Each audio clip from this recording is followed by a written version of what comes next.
నెల్లూరు జిల్లా దగదత్తిలో టీడీపీ నేత రాష్ట్ర Agros development corporation chairman Malepati Subba Naidu భూ అక్రమాలపై అధికారులు కొరడా.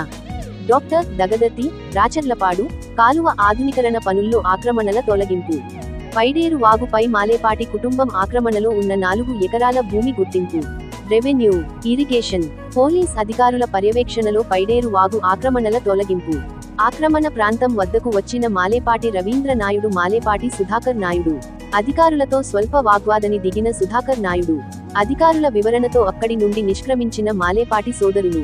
ఆక్రమణల తొలగింపులో ఉద్రిక్తత పరిస్థితులు నెలకొంటాయన్న నేపథ్యంలో ప్రశాంతంగా జరగడంతో ఊపిరి పీల్చుకున్న అధికారులు.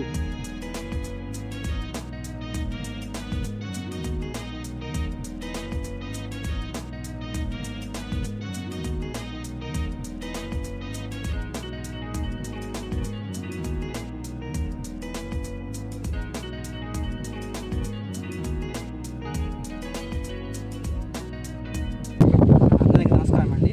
మేము ఈరోజు దియా ఛానల్ ఆధునీకరణ పనుల్లో భాగంగా పైడేరు వాగు వైట్నింగ్ చేస్తున్నాము. ఏంటంటే పైడేరు వాగు మొత్తం 50 నుంచి 80